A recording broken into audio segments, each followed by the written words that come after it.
Selamat pagi anak-anak Ibu, kita kembali belajar prakarya untuk pertemuan kedua. Kita lanjutkan materi pelajaran kita minggu lalu, siapkan buku kamu untuk belajar hari ini. Materi pelajaran kita hari ini adalah proses produksi kerajinan bahan keras. Kerajinan bahan keras itu seperti minggu sebelumnya, itu ada dua, kerajinan bahan keras alam dan kerajinan bahan keras buatan. Pertama sekali kita bahas kerajinan bahan keras alam. Yang pertama kayu, kerajinan kayu itu bahan utamanya itu adalah kayu dan bahan tambahan lainnya itu adalah lem kayu dan cat kayu. Untuk alat produksinya itu yang paling umum dipakai adalah gergaji dan pahat karena pada umumnya hasil kerajinan dari kayu itu adalah ukiran. Nah, untuk teknik yang digunakan itu ada beberapa. Yang utama itu adalah teknik ukir, teknik bubut, teknik potong sambung, teknik bor, dan teknik lainnya. Nah, di sini ada beberapa produk kerajinan dari kayu. Ibu ambil salah satu contohnya itu adalah bingkai foto. Yang kedua itu adalah kerajinan bambu. Kerajinan bambu ini proses pembuatannya itu bisa dibilang termasuk mudah.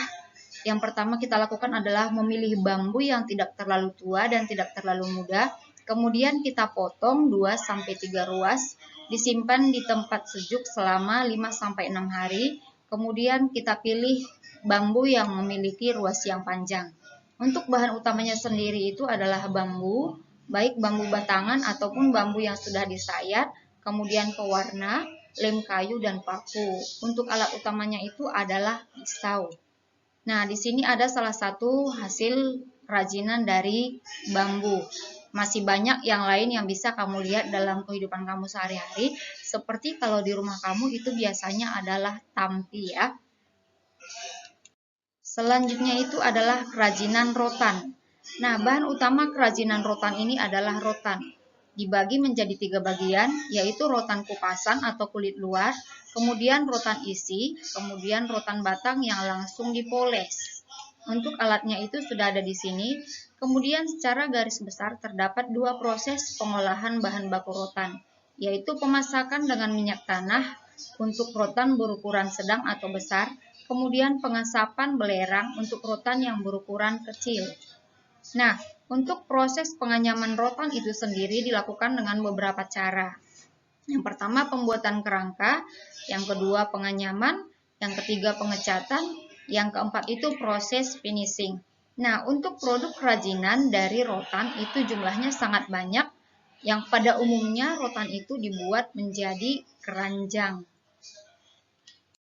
Selanjutnya adalah kerajinan dari bahan keras buatan. Pertama, kerajinan kaca.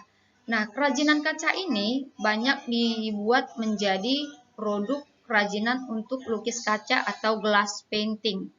Di sini ada beberapa kerajinan dari hiasan lukis kaca, bisa botol, bisa juga untuk dinding. Dan untuk proses pembuatan lukis kaca itu sendiri, membuat gambar sebagai pola, kemudian menebalkan gambar dengan spidol, gambar ditaruh di bawah kaca dan ditebalkan dengan pena, memberi warna pada gambar dengan cat, menutup seluruh permukaan kaca dengan cat, kemudian membuat bingkai pada lukisan kaca. Nah, kaca yang digunakan di sini adalah kaca yang khusus untuk kerajinan. Tapi bisa juga kita menggunakan kaca yang terdapat di sekitar kita. Nah, seperti gambar lukis kaca pada botol yang tidak dipakai lagi ini. Oke. Selanjutnya adalah kerajinan logam. Logam itu banyak digunakan sebagai bahan dasar untuk perhiasan atau aksesoris, baik itu emas, perak, perunggu, dan timah. Untuk alat pembuatan kerajinan ini sendiri adalah gunting, seng, cetakan, kuas, dan yang lainnya. Dan produk kerajinan dari bahan logam itu beragam ya. Dimulai dia dari medali, jadi bahan dasar pembuatan medali itu adalah logam. Kemudian ada wadah untuk makan atau minum di rumah. Kemudian ada aksesoris yang semuanya itu terbuat dari bahan dasar logam. Nah, selain kaca dan logam, masih ada bahan keras buatan lainnya yang banyak digunakan dalam kehidupan sehari-hari. Bisa kamu baca di buku panduan kamu ya. Selanjutnya adalah kemasan untuk kerajinan bahan keras. Nah, kemasan itu adalah alat yang digunakan untuk menyajikan produk. Tanpa kemasan, produk sebagus apapun yang kita buat itu akan kurang menariknya. Nah, tujuan kemasan itu sendiri ada 4. Yang pertama, kemasan memenuhi syarat keamanan dan kemanfaatan. Kemasan melindungi produk dari perjalanannya dari produsen ke konsumen. Kemasan dapat mendukung program pemasaran. Kemasan merupakan suatu cara untuk meningkatkan laba perusahaan.